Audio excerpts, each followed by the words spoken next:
Bonjour, je m'appelle Christine Morel-Maroger, je travaille sur la gouvernance.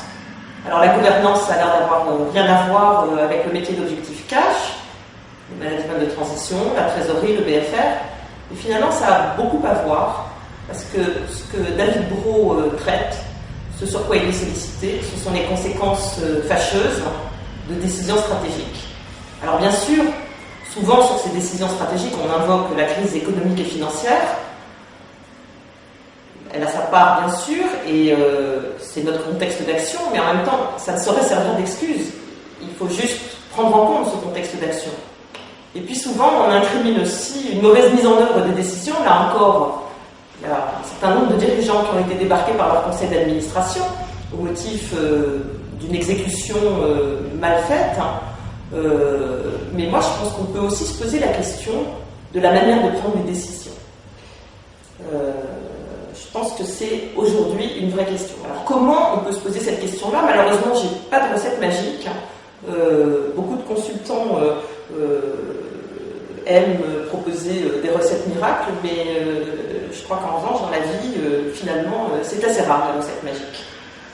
Je pense tout de même qu'il y a quelques bonnes pratiques et quelques idées forces à avoir en tête. Et je vous en propose trois.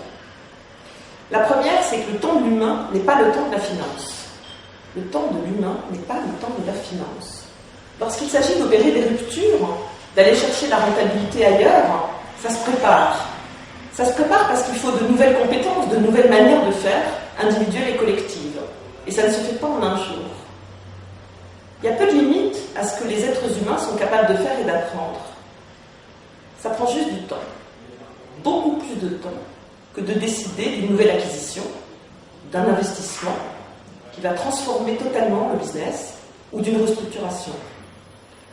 J'ai accompagné pendant 20 ans des projets de transformation, des grands projets de transformation, souvent difficiles, et j'en sais quelque chose. Ce temps-là, le temps de préparer les choses, les esprits et les gens, il est essentiel. Mais si on n'a pas anticipé, on ne l'a pas. On est forcément rattrapé par une crise financière. La deuxième idée force, c'est qu'une entreprise, c'est une communauté de femmes et d'hommes. C'est d'abord de l'humain. Tous ceux qui mettent les mains dans le cambouis, comme David Brault, le savent. Ce sont les gens qui font. On n'a pas seulement affaire à un business plan ou à des chiffres, même si le projet est très beau sur le papier. Et des gens, c'est un cerveau gauche et un cerveau droit, comme l'entreprise. L'entreprise, c'est un cerveau gauche et un cerveau droit. C'est le rationnel et l'irrationnel, c'est l'analytique et l'émotionnel. Et je rappelle au passage que l'émotionnel, c'est aussi le siège de l'imagination, de la créativité et de l'innovation. Donc il faut prendre en compte les deux et arrêter de penser que l'émotionnel doit être effacé au motif qu'il empêche la rationalité de prévaloir. D'ailleurs, sans émotion, sans désir, il n'y aurait ni décision, ni engagement, ni motivation. Et là, aujourd'hui, on peut se poser la question de la motivation. C'est un vrai sujet, parce que c'est lié au désir. Enfin, quand on dit mutation, si on y réfléchit, ça veut dire qu'il va sortir de cette période quelque chose de nouveau, d'inconnu. C'est évidemment très difficile à vivre, et encore plus à se représenter et à imaginer. Mais le meilleur moyen de s'y préparer, je pense, c'est d'écouter toutes les petites voix, y compris lorsqu'elles sont dissonantes. Quand quelqu'un dit des choses dérangeantes, qui vont à l'encontre de ce qui est communément admis, ou aussi ce que l'on a envie d'entendre, on a vraiment tendance à penser qu'il a tort. Mais celle ou celui qui pense autrement, qui dérange, peut avoir raison.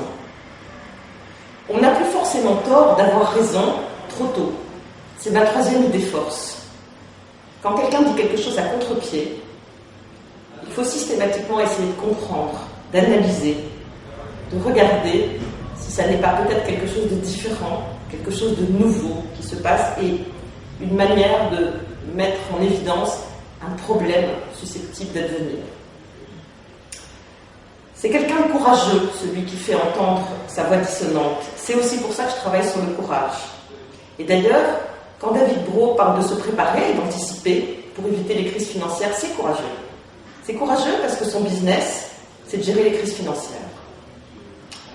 Donc si on ne se prépare pas, si on n'anticipe pas, effectivement, effectivement, on est toujours en réaction aux événements, à devoir gérer des urgences et des crises. Je l'ai déjà dit, je n'ai pas de recette magique. Juste ces 3 idées forces à garder en mémoire, puis aussi peut-être quelques règles à observer et bonnes pratiques à appliquer. Mon ami Philippe Gabillier, professeur de leadership à ESCP Europe, dit en cette période qu'il faut être optimiste de but, mais pessimiste de chemin. C'est très conforme en fait à ce fameux paradoxe de Stockdale, cet amiral emprisonné et torturé pendant 8 ans au Vietnam, qui disait conserver la foi envers et contre tout, mais en même temps affronter les faits, tous les faits, y compris les plus négatifs et les plus têtus, et envisager le pire. En clair, sur un projet d'acquisition par exemple, ça veut peut-être dire qu'il ne faut rien croire a priori de ce qui est contenu dans un business plan. Il faut tout questionner, être conscient de tous les écueils et risques possibles, aller chercher tous les détails. On dit que le diable se cache dans les détails. Écouter là où les petites voix dissonantes.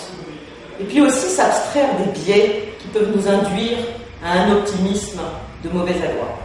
Ce qui nous pousse à l'investissement, tous les conseils dont on est entouré et qui ont intérêt bien sûr à ce que ça se fasse.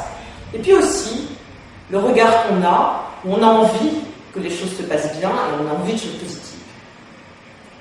On est dans une période où il est essentiel d'avoir beaucoup de marge de manœuvre. C'est la seule manière de maîtriser le temps. La trésorerie, c'est à la fois le temps de l'action et aussi le temps des conséquences de choix qu'on ne peut pas maîtriser totalement. C'est aussi la liberté et la marge de manœuvre qu'on peut s'offrir pour prendre des risques et se développer. Et bien sûr, ça reste essentiel si on ne prend pas des risques et qu'on ne se développe pas, on meurt. Or, la marge de manœuvre, David Brault l'a bien compris, c'est le cash.